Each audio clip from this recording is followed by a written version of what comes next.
Leitura dos Atos dos Apóstolos. Naqueles dias, depois que o paralítico fora curado, Pedro e João ainda estavam falando ao povo, quando chegaram os sacerdotes, o chefe da guarda do templo e os saduceus. Estavam irritados porque os apóstolos ensinavam o povo e anunciavam a ressurreição dos mortos na pessoa de Jesus. Eles prenderam Pedro e João e os colocaram na prisão até o dia seguinte, porque já estava anoitecendo. Todavia, muitos daqueles que tinham ouvido a pregação acreditaram. E o número dos homens chegou a uns 5.000. No dia seguinte, reuniram-se em Jerusalém os chefes, os anciãos e os mestres da lei. Estavam presentes o sumo sacerdote Anás, e também Caifás, João, Alexandre, e todos os que pertenciam às famílias dos sumos sacerdotes. Fizeram Pedro e João comparecer diante deles e os interrogavam: com que poder ou em nome de quem vós fizestes isso? Então, Pedro, cheio do Espírito Santo, disse-lhes: chefes do povo e anciãos, hoje estamos sendo interrogados por termos feito bem a um enfermo e pelo modo como foi curado. Ficai, pois, sabendo todos vós e todo o povo de Israel, é pelo nome de Jesus Cristo, de Nazaré, aquele que vós crucificastes e que Deus ressuscitou dos mortos, que este homem está curado, diante de vós. Jesus é a pedra, que vós, os construtores, desprezastes, e que se tornou a pedra angular. Em nenhum outro há salvação, pois não existe debaixo do céu outro nome dado aos homens pelo qual possamos ser salvos. Palavra do Senhor. Graças a Deus.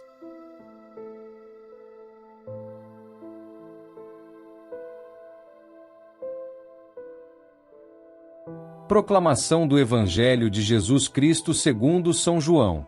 Glória a vós, Senhor.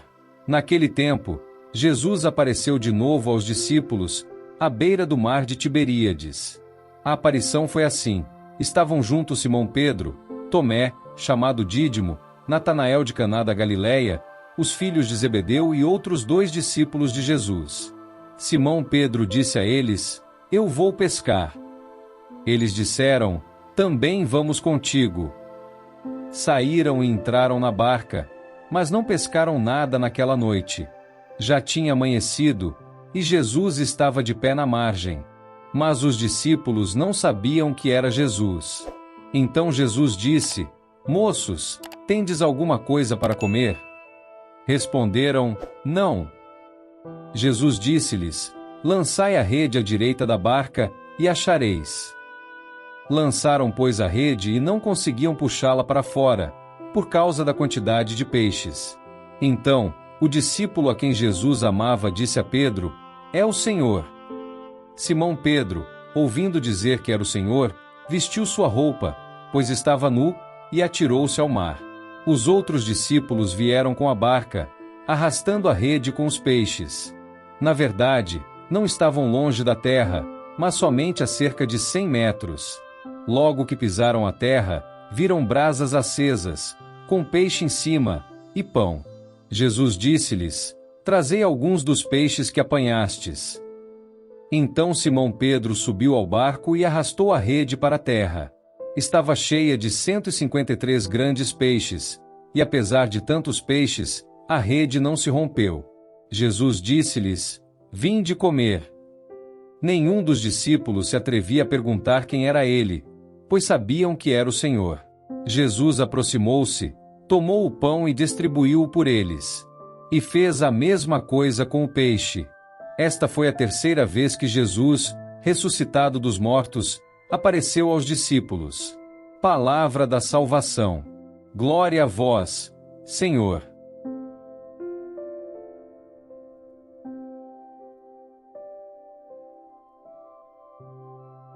Queridos irmãos e irmãs em Cristo, imaginem estar em um barco durante a madrugada, após uma noite inteira de trabalho árduo e infrutífero.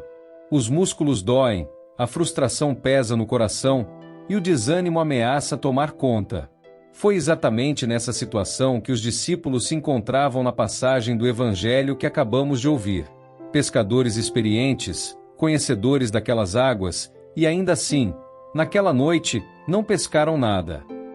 Esta cena do lago de Tiberíades nos transporta para nossas próprias experiências de vazio e frustração. Quantas vezes já nos sentimos como aqueles pescadores, trabalhando arduamente, dando o nosso melhor, mas sem ver os resultados que esperávamos? Na vida familiar, no trabalho, em nossos esforços espirituais, há momentos em que lançamos nossas redes repetidamente e elas voltam vazias. Mas então, algo extraordinário acontece. Ao amanhecer, um estranho aparece na praia. Lançai a rede à direita do barco e achareis. Imagine a cena. Estes pescadores experientes, cansados após uma noite sem sucesso, recebendo instruções de alguém na margem. Quão tentador seria ignorar este conselho aparentemente ingênuo. Afinal, quem é este estranho para ensinar pescadores a pescar? No entanto, talvez movidos pelo desespero, talvez por um impulso inexplicável, eles obedecem. E o resultado é surpreendente, uma pesca tão abundante que mal conseguem puxar a rede para o barco. É neste momento que o discípulo amado reconhece: é o Senhor. Esta narrativa nos revela uma verdade profunda sobre nossa jornada espiritual. Muitas vezes, Jesus está presente em nossas vidas, mas não o reconhecemos. Ele está na margem de nossos fracassos, de nossas noites sem pesca, pronto para transformar nossa escassez em abundância. Mas para experimentar esta transformação, precisamos estar dispostos a ouvir e obedecer, mesmo quando suas instruções parecem desafiar nossa experiência ou sabedoria. O Evangelho nos diz que esta foi a terceira vez que Jesus apareceu aos discípulos após sua ressurreição. Ainda assim, eles não o reconheceram imediatamente. Isto nos lembra que reconhecer o ressuscitado em nossas vidas é um processo. Precisamos desenvolver olhos que vejam além do óbvio, corações sintonizados com sua presença, mesmo quando ele vem a nós de maneiras inesperadas. Ao se aproximarem da margem, os discípulos encontram Jesus preparando uma refeição para eles. Vinde, comei, ele convida. Que belo gesto! O Senhor ressuscitado, o vencedor da morte, se preocupa com as necessidades básicas de seus amigos cansados e famintos. E mais do que isso, ele os convida a contribuir com sua própria pesca. Trazei alguns dos peixes que apanhastes agora. Este é o padrão do reino de Deus.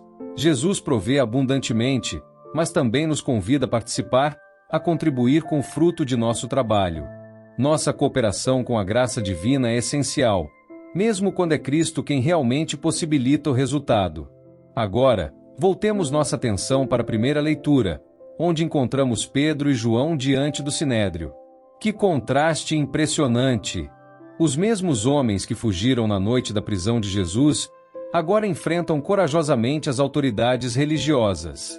Pedro, que negou conhecer Jesus 3 vezes, agora proclama seu nome sem medo.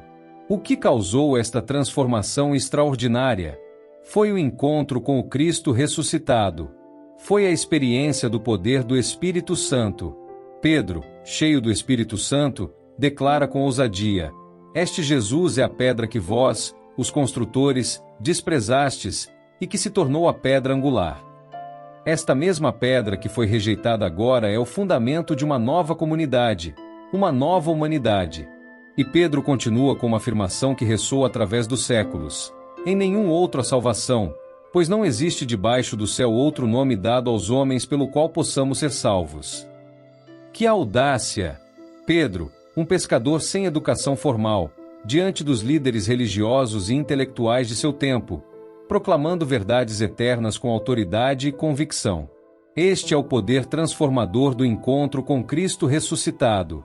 Estas duas leituras se complementam perfeitamente, apresentando aspectos diferentes da experiência cristã. No Evangelho, vemos o Cristo ressuscitado cuidando das necessidades físicas e emocionais de seus seguidores, encontrando-os em sua frustração e fracasso, transformando sua escassez em abundância. Em Atos, vemos os discípulos transformados pelo encontro com Cristo, proclamando seu nome com coragem e ousadia, enfrentando oposição sem temor. A mensagem para nós hoje é clara e desafiadora. Primeiro, somos chamados a reconhecer a presença de Jesus em nossas vidas, especialmente nos momentos de fracasso e desânimo. Ele está na margem de nossas noites sem pesca, pronto para transformar nossa situação se estivermos dispostos a ouvir e obedecer. Segundo, somos convidados a experimentar o poder transformador do Espírito Santo, que pode nos dar a mesma coragem e ousadia que Pedro demonstrou. As oportunidades para testemunhar vêm quando menos esperamos, e precisamos estar preparados. Terceiro, somos lembrados da exclusividade de Cristo como fonte de salvação. Em um tempo de relativismo e pluralismo, a afirmação de Pedro permanece verdadeira: não há outro nome pelo qual possamos ser salvos. Esta não é uma afirmação de arrogância religiosa, mas um testemunho de esperança. A mesma pedra que os construtores rejeitaram tornou-se o fundamento de uma nova humanidade. Meus queridos irmãos e irmãs, onde estão as áreas em sua vida onde você tem lançado redes e não encontrado nada? Onde está sua frustração, seu desânimo? Jesus está na margem dessas situações, chamando você para tentar novamente, mas de uma maneira diferente, seguindo suas instruções em vez de confiar apenas em sua própria experiência ou sabedoria. E onde estão as oportunidades em sua vida para proclamar o nome de Jesus com ousadia? Onde Deus está chamando você para ser como Pedro, testemunhando corajosamente, mesmo em face de oposição ou ridicularização? O mesmo Jesus que transformou a noite sem pesca em abundância, que transformou pescadores assustados em apóstolos corajosos, quer transformar sua vida hoje. Ele quer encontrá-lo em seu fracasso e frustração. Ele quer encher você com seu espírito para que você possa ser sua testemunha em um mundo que desesperadamente precisa de esperança. E quando você se sentir inadequado para a tarefa, lembre-se, não é sobre sua força ou capacidade, mas sobre sua presença e poder trabalhando através de você. Os apóstolos eram homens comuns, pescadores, coletores de impostos, mas em encontro com Cristo ressuscitado, eles se tornaram instrumentos de transformação mundial. Que também possamos nós, encontrando o Senhor ressuscitado em nossas vidas diárias, ser transformados e transformar o mundo ao nosso redor. Que possamos reconhecer sua presença na margem de nossos fracassos, ouvir sua voz em meio ao nosso desânimo, e proclamar seu nome com ousadia e amor. E que a paz de Cristo, que excede todo entendimento, guarde seus corações e mentes no conhecimento e amor de Deus. Amém.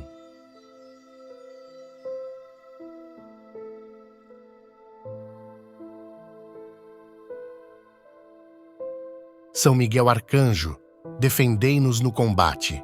Sede o nosso refúgio contra as maldades e ciladas do demônio. Ordene-lhe Deus, instantemente o pedimos, e vós, príncipe da milícia celeste, pela virtude divina, precipitai no inferno a Satanás e aos outros espíritos malignos que andam pelo mundo para perder as almas. Amém.